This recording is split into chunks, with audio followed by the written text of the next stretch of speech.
Hi, I'm Seamless, and this is part 6 of this particular track on Scratch. And this is what we got so far.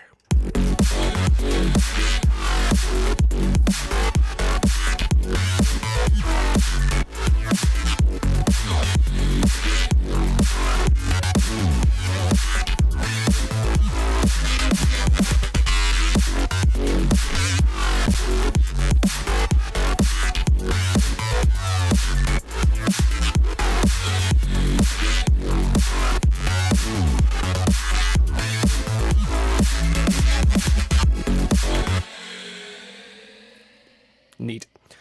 So, today I think I'll work on the second half of the drop. And normally, the kind of way that I would normally go about this is that I would have, like, this... Actually, this would probably qualify as the, the chorus. Like, the thing that has the melodic bit is in it. But for this particular, like, normally what I would do is I would have like super bassy drop and then not like melodic part, you know, and like first 16 bars, like this would be the bassy drop, and then like after that would be the melodic part. But like this is already the melodic part, and actually I think that this part I'm gonna have to be the bassy bit, like a little bit bassier than this. This is still pretty bassy, but like by my standards. To start with that, I am going to do a little bit of sound design, and actually what I was thinking about doing is taking this sound, this bass, and messing around with it with some of the hardware stuff, which I don't have the camera set up right so you can see what I'm doing, but it's okay because what I plan on doing is actually really simplistic. So I mean, in the way that I'm going to be using it, it's mostly going to be controlled by it here anyway, so it's more relevant to see it as that. I'm gonna just grab some of this.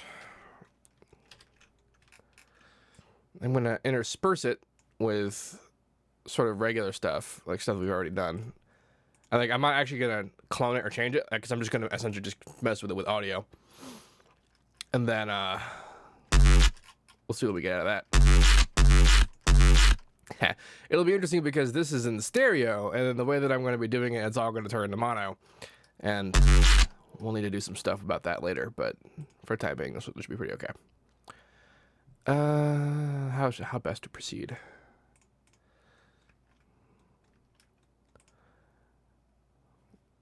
I have kind of a thought about how I want the progression to progress.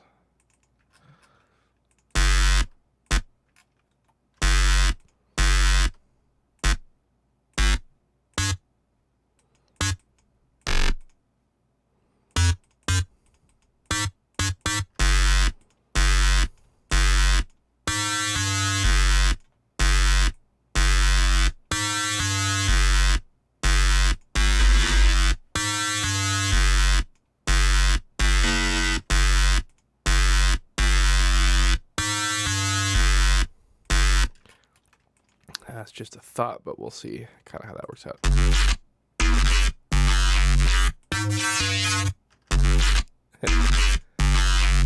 I think I'll leave, I'll just leave the automation the way it is for the moment. So the way I'm going to do this is the channel that's coming out of. I'm just going to link it somewhere else. And this will get routed out. Let me turn that on. Derp. That will get routed out, the ADA outs, which are governed, that are coming out of this thing. The big black guy in the middle there. Actually, I guess I gotta get all the cables out of the way. My little cable holder contraption. I don't know if you can see that in there. Yeah, it's kind of in there. It's neat, and there's some design flaws in there, but worked out pretty good, actually, for what it is.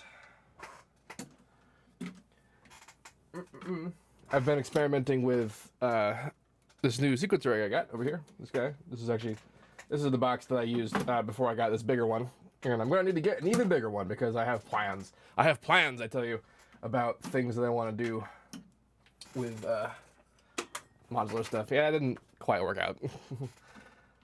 Chopsticks are very versatile things. They don't always do the job.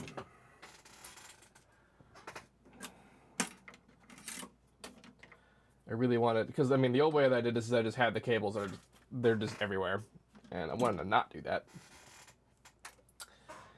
The design was inspired by things that actually are meant to do this. There's actually stands out there that have this kind of like V-shaped thing on it.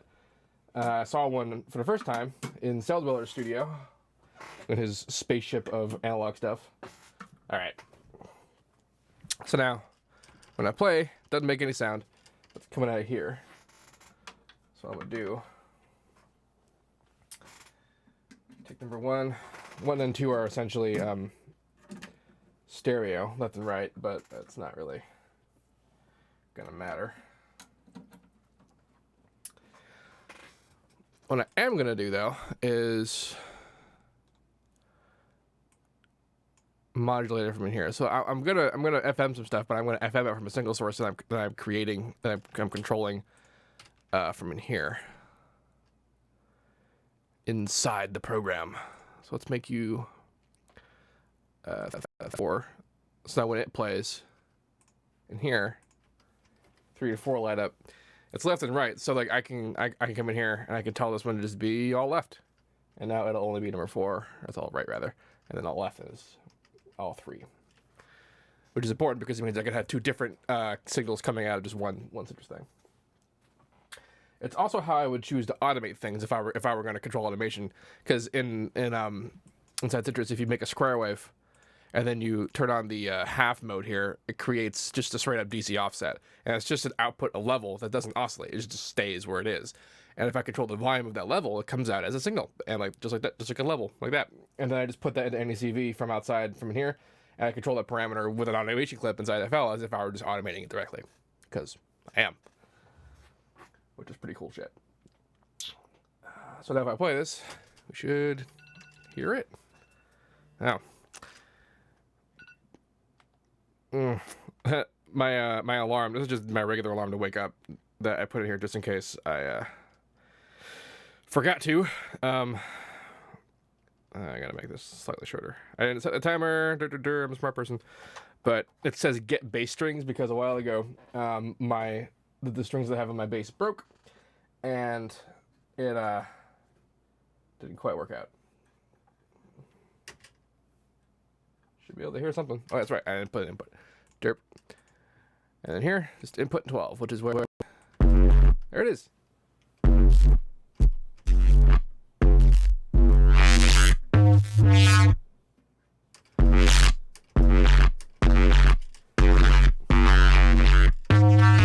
There it is. All right, now I can link. Just take this guy. So what is it? 3? Yeah, 3, 2. FM input. Let's do FM2. That's probably gonna be a lot. Let's set you to bandpass. Am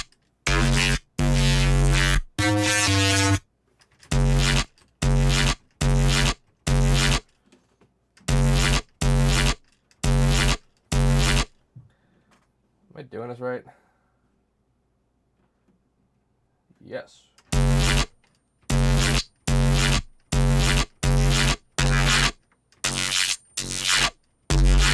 Oh, that's right. I'm distorting it. Derp.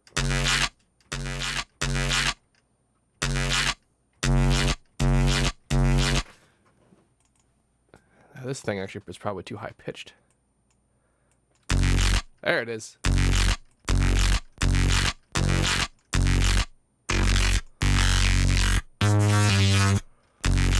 Now the cool thing about this is that this is FMing the filter parameter in there, and if I change the volume level here, it changes the intensity of the FM. So I can actually still have amount of control here.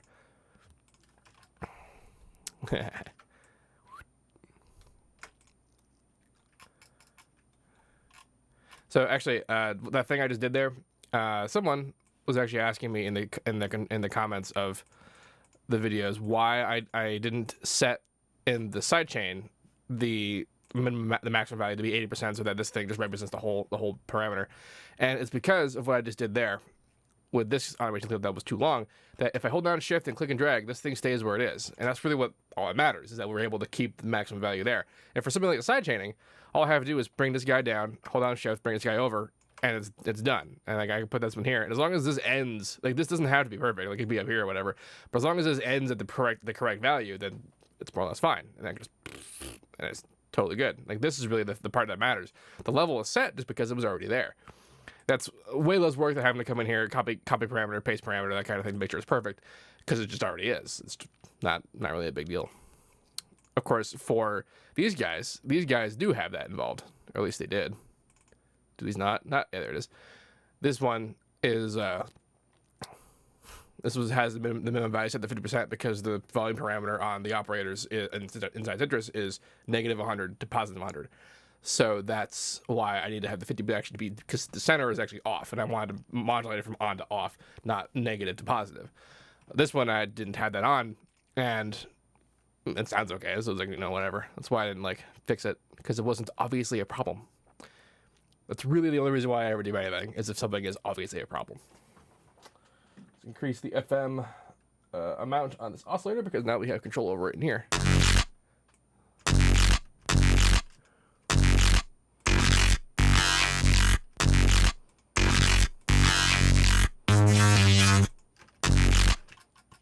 And this doesn't need to be this long.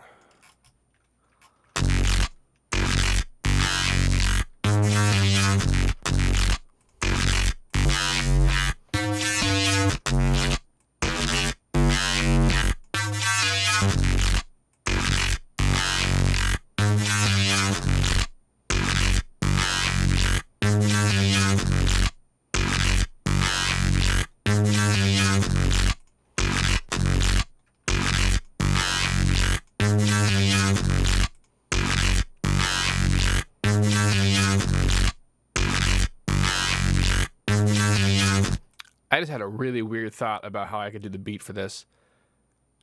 I don't know how else can I mesh with everything else, though. I suppose we'll find out. Not doing that yet, though.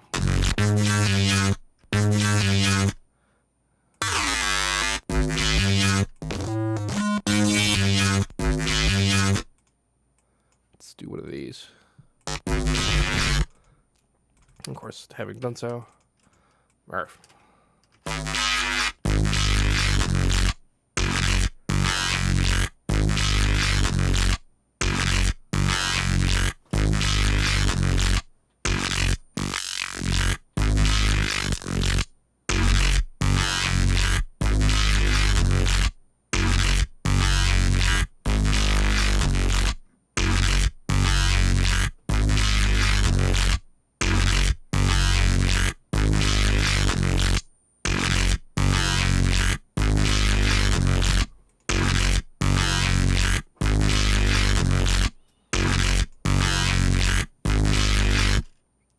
See, if we want to be extra crazy, we could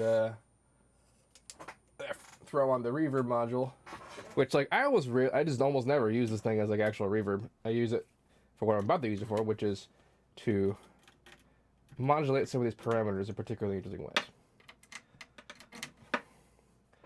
It's perfectly fine reverb, and like it has a stereo out, but like the way that I have my mixing set up right now, it's not really. It's kind of a pain in the ass to have like stereo signals. I can, there's some things I can do that I'll probably do in the future to kind of like alleviate that a little bit, but until then.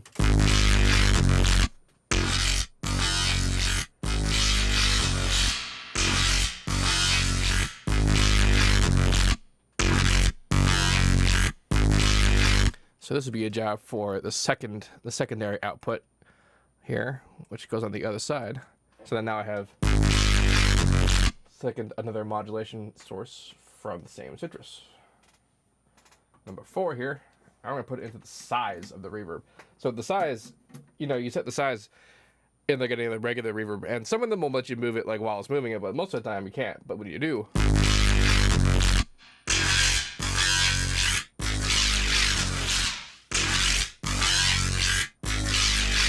you get that kind of an effect. So when you FM it, it's particularly interesting.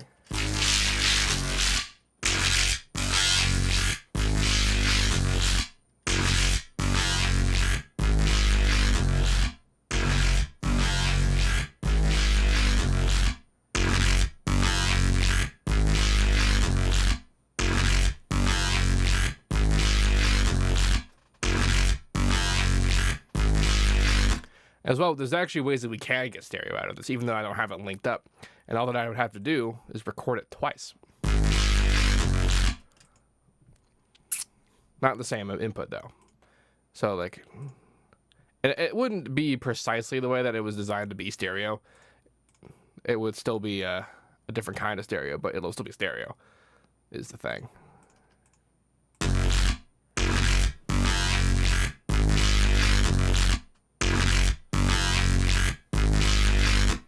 So ready for this?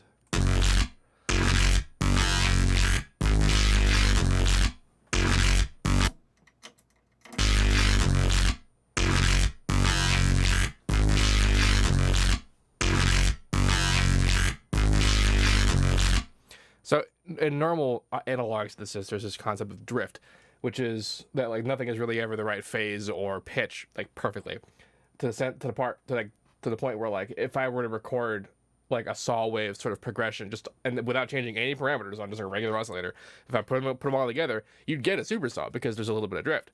But that's mostly a result of the fact that the sounds, the generation are always on. Like our analog synthesizers, oscillators are always generating sound, and like that we hear them when a note is on and turned off when they're off is a process of control that's created by envelopes and amplifiers.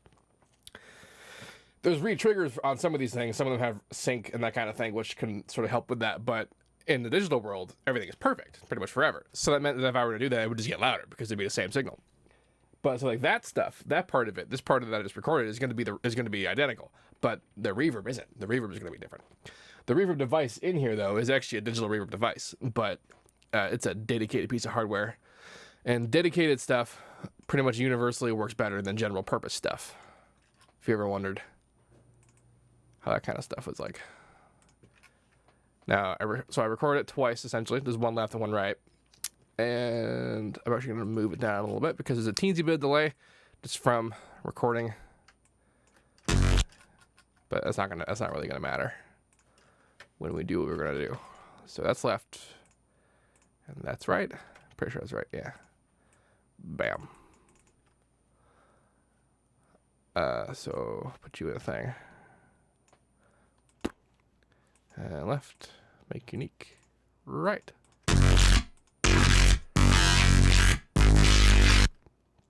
And now we've got a stereo signal.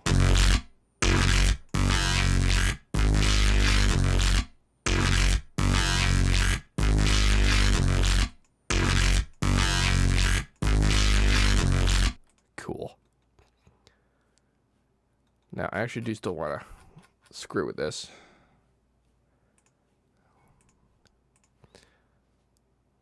I have a thought in the matter. This might be too simple. We'll find out in a second. Oh, would you look at that? It put the automation clips in my visual range. Good job, FL12. Holy shit. I didn't even notice they did that. Normally, when you make an automation clip, it'll put it in the first available empty space that fits the size of the clip.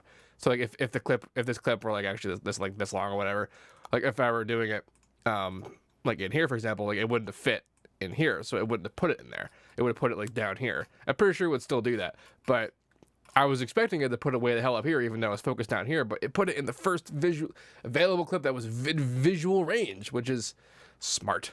I'm into that. So I have a bandpass and a bandpass width. So we have those two parameters, like the actual position of the bandpass and the width of it. So we can screw around with that a little bit.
suppose I have to have a separate sub for this, which I've been using this guy for.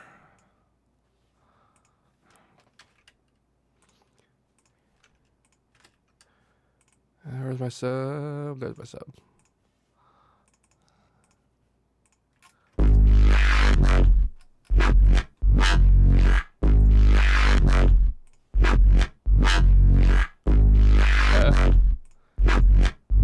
Yeah.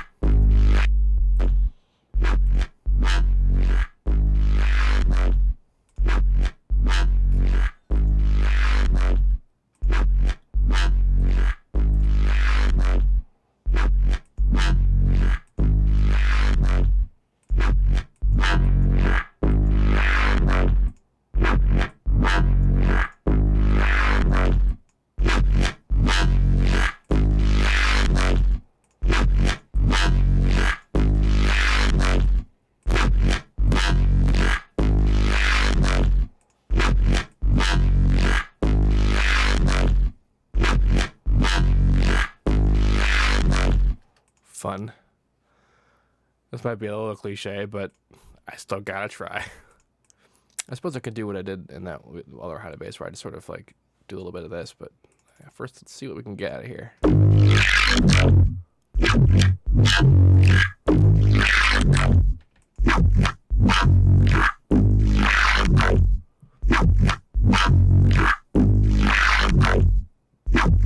Apparently we can get awesome out of this, so that's neat.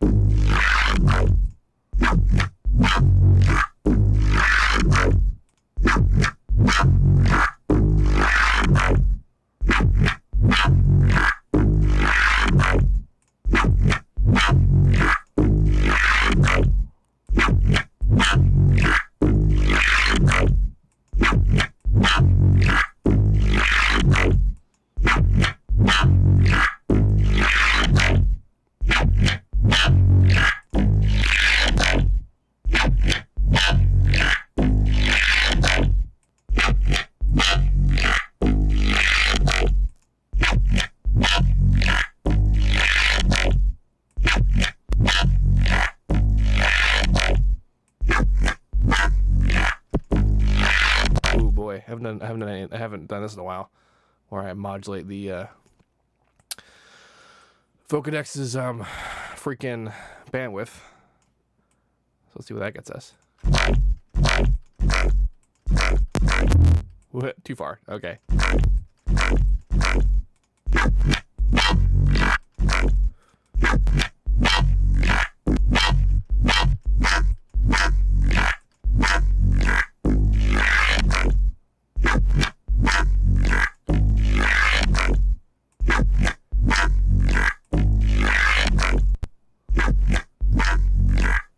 Wow, look at those peaks.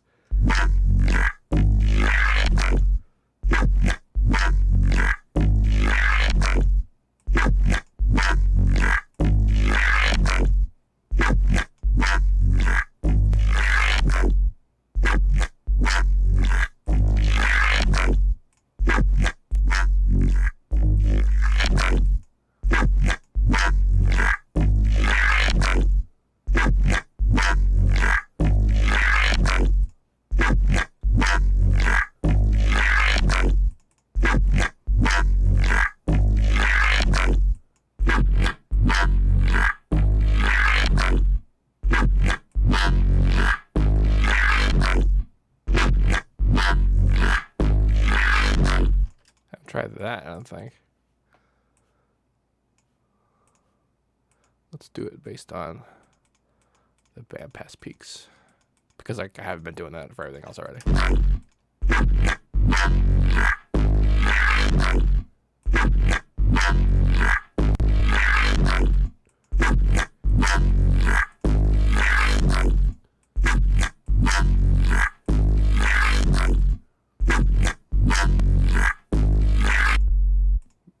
Remember, that's being high pass. That's why I'm not like particularly worried about the crazy low end in here.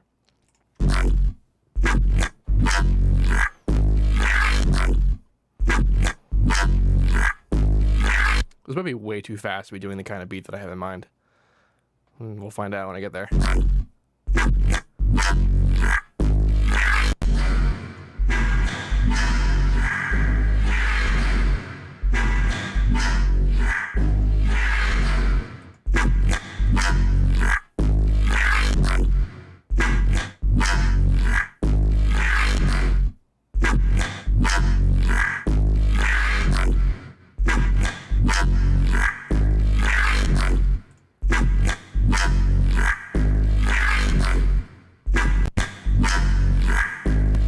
Now this I've done all the time.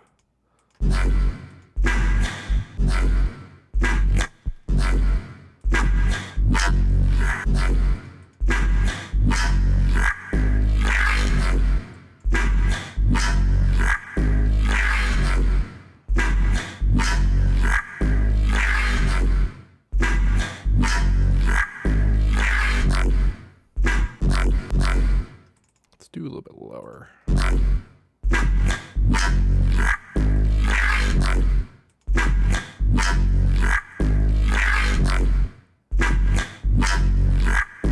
That's pretty sweet. Let's do another variation on the thing now. You. The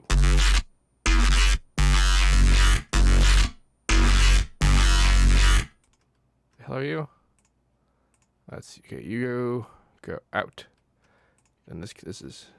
There it is. Forget what I'm doing. All right. Let's mute you for a second. Derp. And then we're done with this part. All right, cool. Well, next part. I'll keep trying to be doing what I'm doing, which I'm going to filter in like some of the other basses like in the middle of this. Like I'm sort of my plan with that. And then I have this beat concept. Like I have to break out Superior Drummer. Anyway, if you have any questions about this, please let me know. Don't forget to like, comment, subscribe, and all that good stuff. And as usual, have a nice day.